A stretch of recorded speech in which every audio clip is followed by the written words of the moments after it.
매일 성경과 함께하는 오늘의 큐티 시간입니다. 8월 3일 오늘의 말씀은 이사야 14장 24절에서 15장 9절입니다.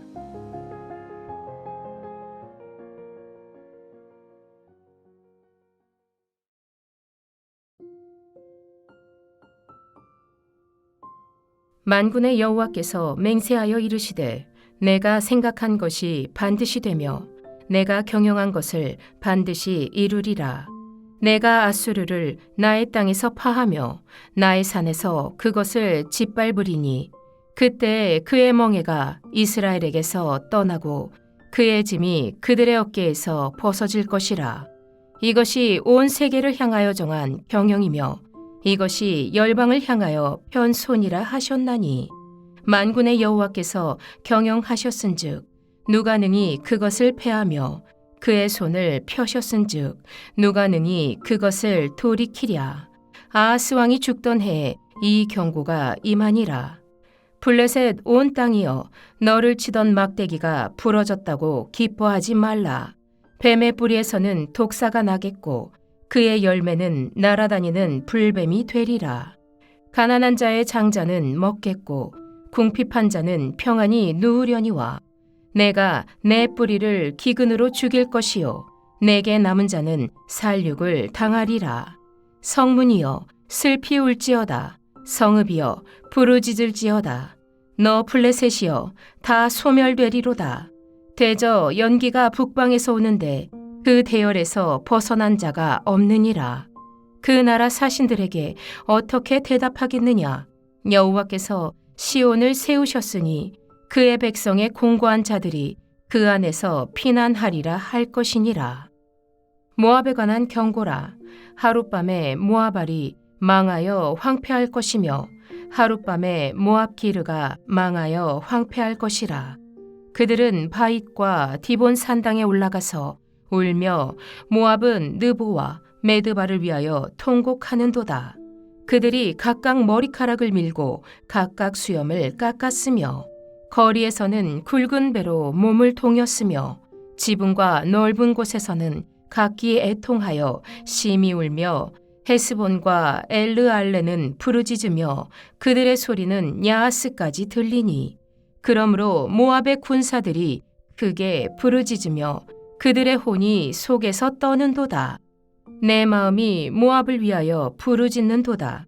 그 피난민들은 소알과 에글라 슬리시아까지 이르고 울며 루힛 피탈길로 올라가며 호로나임길에서 패망을 울부짖으니 니브린 물이 마르고 풀이 시들었으며 연한 풀이 말라 청청한 것이 없음이로다. 그러므로 그들이 얻은 재물과 쌓았던 것을 가지고 버드나무 시내를 건너리니 이는 곡성이 모압 사방에 둘렸고 슬피 부르짖음이 에글라임에 이르며 부르짖음이 부엘엘림에 미치며 디몬물에는 피가 가득함이로다. 그럴지라도 내가 디몬의 재앙을 더 내리되 모압에 도피한 자와 그 땅에 남은 자에게 사자를 보내리라. 오늘 본문에는 두 개의 예언이 연결되어 있습니다. 14장 24절부터 27절은 아수르에 대한 심판 선언의 시작이고 14장 28절부터 15장 9절은 블레셋과 모압에 대한 심판 선언의 시작입니다. 얼핏 보면 다른 나라들에 대한 예언이 나열된 것처럼 보이지만 이 본문들은 하나의 신학적 주제로 묶을 수 있습니다. 곧 하나님은 모든 나라와 역사를 다스리시는 분이며 그분의 계획은 누구도 막을 수 없다는 것입니다. 우리는 세상을 보며 무의식 중에라도 무엇이 세상을 움직이는 힘인지 파악하려 합니다. 얼핏 보면 세상은 강대국, 경제 지도자, 정치 지도자들이 역사를 주관하는 것처럼 보입니다. 그러나 오늘 본문은 아수르, 블레셋, 모압이 당시에는 강해 보였을지 몰라도 그들이 하나님의 계획을 거스를 수 없었다는 점을 우리에게 보여줍니다. 그렇게 세상을 파악하는 세상을 파악하려는 우리의 시각을 바로잡는 본문입니다. 14장 24절부터 27절은 하나님의 계획을 누구도 바꿀 수 없다는 사실을 우리에게 말합니다. 본문은 매우 엄숙한 맹세로 시작합니다. 내가 생각한 것이 반드시 되며, 여기서 생각은 역사를 향한 하나님의 확정된 뜻을 가리킵니다. 따라서 아수르의 멸망은 하나님의 주권을 입증하는 하나의 사례가 됩니다. 그래서 새 번역은 내가 계획한 것을 그대로 실행하며 라고 옮기고 있습니다. 이어서 하나님은 아수르를 꺾겠다고 선언하십니다. 당시 아수르는 세계 최강의 제국이었습니다. 그런데 하나님은 나의 땅에서 그를 짓밟겠다고 하십니다. 분명 저와 여러분이 사는 세상에는 강한 자가 존재합니다. 하지만 하나님의 계획은 그 강함을 뛰어넘습니다. 그래서 본문 27절은 만군의 여호와께서 경영하셨은즉 누가 능히 그것을 패하며 그의 손을 펴셨은즉 누가 능히 그것을 돌이키랴라고 말합니다. 어쩌면 27절은 오늘 본문의 중심이고 결론이라고도 할 수 있을 것입니다. 14장 28절부터 31절은 눈앞의 변화에 쉽게 희망을 걸지 말라는 메시지를 우리에게 줍니다. 블레셋에 대한 예언은 아하스 왕이 죽은 해에 주어졌습니다. 아마도 블레셋은 유다가 약해졌으니 이제 기회다라고 생각했을 겁니다. 그러나 하나님은 블레셋을 향해 이렇게 말씀하십니다. 29절을 새 번역으로 읽으면 의미가 좀 더 명확해집니다. 너를 치던 몽둥이가 부러졌다고 기뻐하지 말아라. 뱀이 죽은 자리에서 독사가 나오기도 하고 그것이 낳은 알이 날아다니는 불뱀이 되기도 한다. 블레셋에 대한 예언은 정권 교체나 국제 정세의 변화가 하나님의 계획을 무효화하지 못한다는 것을 보여줍니다. 사람들은 상황이 좋아지면 안심하고 나빠지면 절망합니다. 그러나 하나님을 믿는 사람은 상황보다 하나님의 말씀에 민감해야 할 것입니다. 14장 32절부터 15장 9절은 하나님만이 참된 피난처가 되신다는 것을 보여줍니다. 14장은 의외의 결론으로 끝납니다. 여호와께서 시온의 기초를 세우셨다는 겁니다.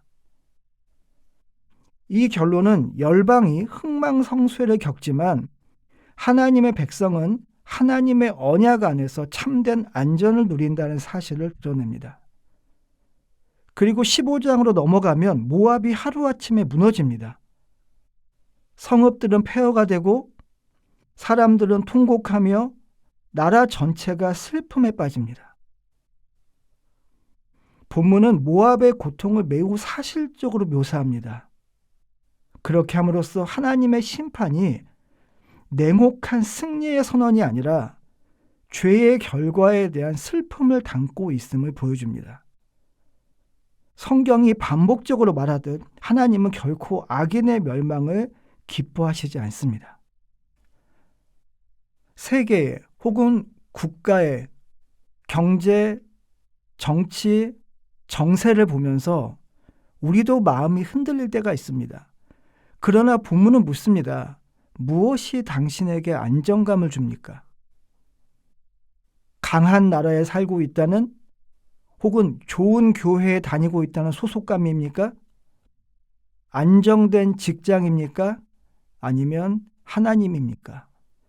사실 하나님을 이런 것들과 비교한다는 자체가 우리에게 참 모순 같고 얼토당토하는 말 같지만 본문은 우리에게 분명하게 말합니다. 세상은 끊임없이 흔들리지만 하나님의 계획은 결코 흔들리지 않는다고. 그러니 성도의 평안은 상황이 아니라 상황을, 역사를 다스리시는 하나님께 있다고 우리에게 말해줍니다.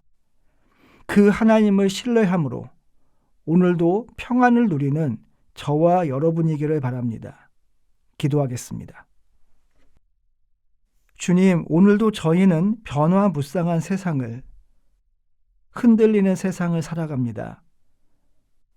하나님을 향한 믿음이 분명 있지만 때로는 교회 안에서까지도 그 믿음만으로는 안 되는 것 같은 목소리를 듣곤 합니다. 하나님, 저에게 냉철한 시선을 주시길 원합니다. 현실 너머에 분명 존재하시고 이 현실을, 역사를 주관하시는 보이지 않는 하나님의 손길을 바라보게 하시고 하나님의 역사를, 하나님의 일하심을 기대하게 하여 주시기를 소망합니다. 그 하나님 안에서만 오늘도 평안을 누리는 저희가 되게 하여 주시기를 소망합니다. 예수님의 이름으로 기도하였습니다. 아멘.